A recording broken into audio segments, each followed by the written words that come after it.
Hey guys, I want to go over the registration real quick. It can be a little confusing if you've never done it before, so we'll take a look at it.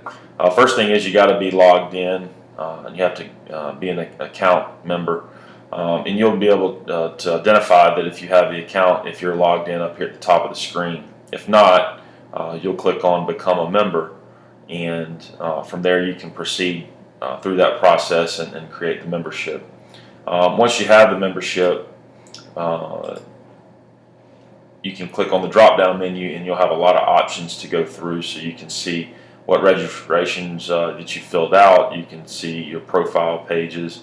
You can see different teams you're associated with, any messages, just any type of relevant information for Team Elite Baseball. Now I get the question a lot of times, do I register the parent or do I register the player? That information will be separated out in here. So we'll just kind of roll through it real quick and see see how it works. So the first thing I'll do is I'll click on the link to the registration. It'll bring me to this particular page here. This is the registration home page. And from there, I will, since I'm logged in, it's going to recognize my account. So I'll click continue.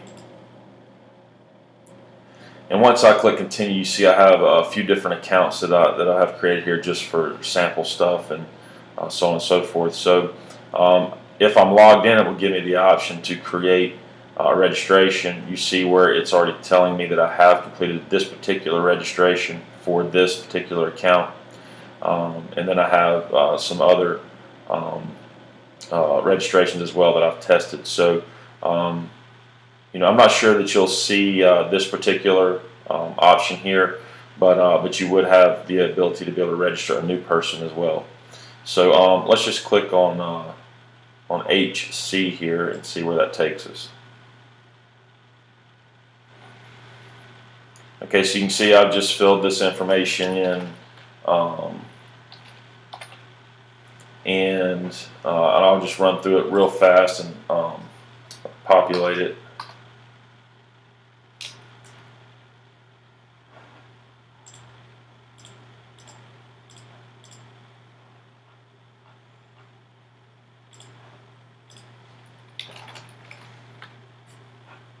Now once you get to this part, you can select which email address you want as your primary contact. So you can just read these descriptions here, and it will give you the options. So I'm just going to click ignore for the demonstration purpose, so I'm not getting a bunch of emails to one of my accounts. Here, definitely make sure you select your primary position. C is not center field. Sometimes people will put C. That actually stands for catcher. And then center field would be down here. And then obviously right-handed pitcher, left-handed pitcher. So secondary position is also helpful if you fill that out. Height and weight is also information that we want to have. GPA, if you're a young player and you don't have a GPA, you can just put a 0 in, but the blank will have to be filled out because it is a required field noted by the asterisk. SAT and ACT is not a mandatory field because we do have youth players filling this out. But if you are a high school player, please enter that information as it's up to date. The age group is probably the most important selection to make sure you don't mess up, because it's tied to the financial piece. So there's a price difference between a 10U and a 17U player, so make sure you select the correct age group.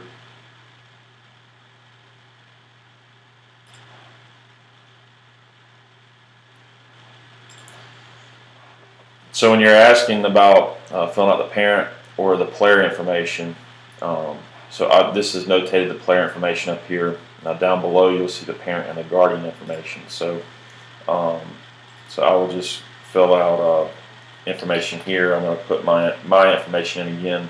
Obviously you will need to put in the accurate information.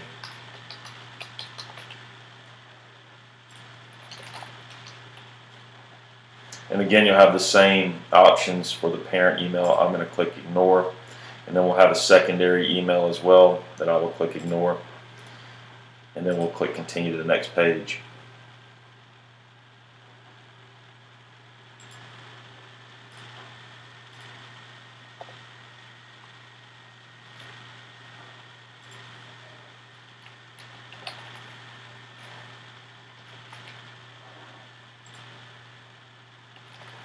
Now I'm filling out the required blanks.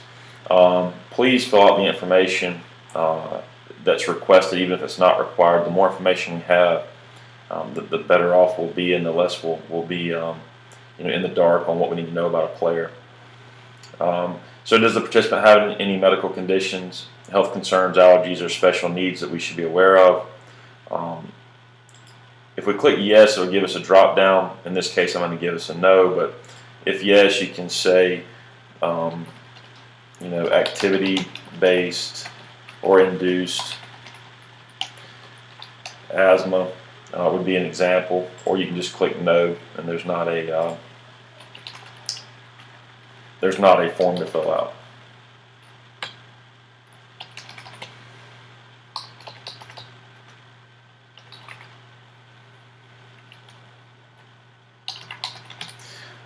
So emergency contact information, we do use this in the place of, or in the circumstance that we have an injury or something of that nature. So please make sure the emergency contact information is accurate and up to date.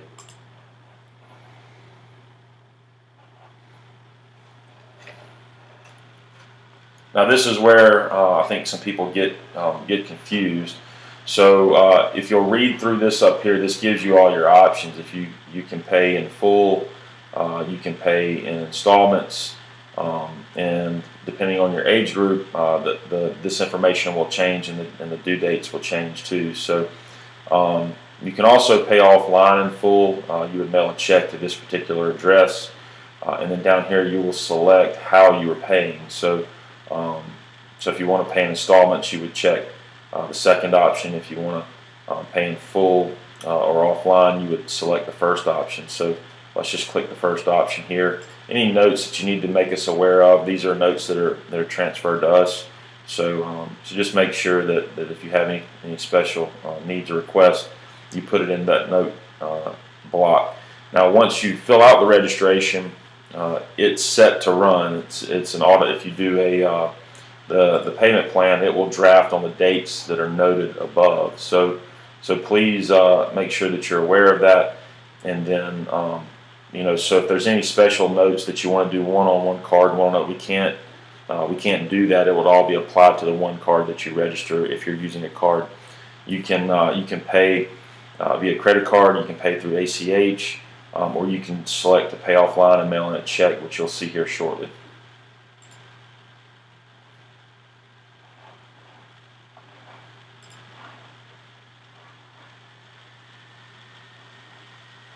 Now, once you get to this page, there's actually two boxes to check. A lot of people miss this one here. So make sure you check both of those signatures, that you understand the liability, the understanding of risk, and then click continue after you've read those statements. Here you'll be able to review all the information. You can make any edits that you need to make at that point by clicking these edit tabs here. So just review all that and make sure everything that you have entered is correct, and then proceed to the shopping cart. Now once you're on this page, you'll see in the shopping cart is what you've selected on how you want to pay. So you could go to checkout and continue with the payment form from there. Or if you're going to pay offline, what you would do is just select this